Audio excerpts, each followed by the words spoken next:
మన జిల్లాలోనే నా నియోజకవర్గంలోనే శాసనసభ్యుడిగా 6 తడవలు గెలిచినటువంటి నేను 6 తడవలు శాసనసభ్యుడిగా పనిచేశాను. రాష్ట్రంలో మంత్రిగా పనిచేశావు.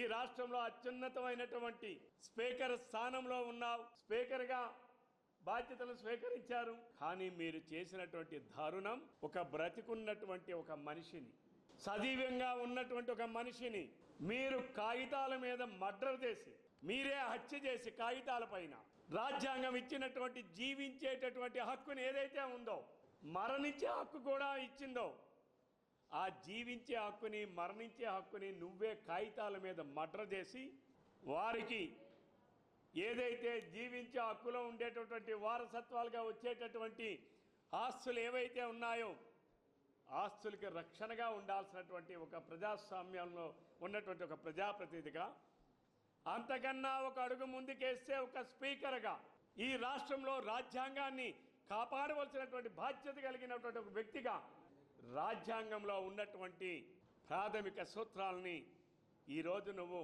నయవంచనతో హత్య చేసినటువంటి విధానం.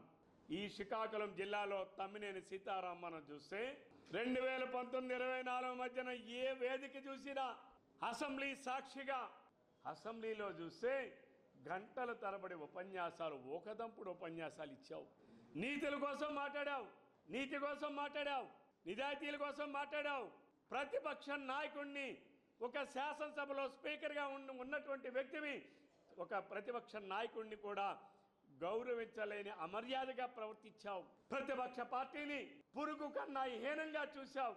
నువ్వు అసలు భారతదేశ చరిత్రలోనే, నేను ఆనాడే చెప్పాను, మరలా ఈనాడు కూడా మరొకసారి ఉచ్చరిస్తా ఉన్నాను మీడియా సాక్షిగా, నువ్వు స్పీకర్ స్థానానికి అనర్హుడు అని ఆ రోజే చెప్పాను. మరలా ఈ రోజు పునరుద్ఘాటించాను.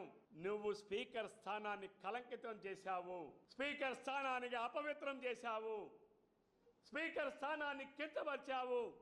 ఏ రాజ్యాంగబద్ధంగా పరిపాలన చేయాల్సినటువంటి వ్యక్తివి శాసనసభలో రాజ్యాంగం ప్రకారం ప్రవర్తించాల్సినటువంటి ఒక స్పీకర్ స్థానంలో ఉన్నటువంటి వ్యక్తివి, ఆ స్థానాన్ని, దానికి ఉన్న గౌరవాన్ని ఈరోజు భారతదేశ చిత్రపటంలో మంటగలిపినటువంటి వ్యక్తివి ఎవరైనా ఉన్నారంటే అది తమ్మినేని సీతారాం అని చెప్పి చెప్పక తప్పదు. ఆ రోజు నేను మాట్లాడితే ఆరోపణలు అన్నారు. ఆ రోజు అనేక భూ కబ్జాల మీద మాట్లాడాను, నువ్వు సాగించినటువంటి అవినీతి మీద మాట్లాడాను. నేను అడుగుతా ఉన్నాను, ఏమయ్యా జగన్మోహన్ రెడ్డి నోరు పెగలదేం? ఈరోజు ఎందుకు మాట్లాడటంలా? ఏమయ్యా ధర్మాన ప్రసాద్, ఏమయ్యా కృష్ణదాస్,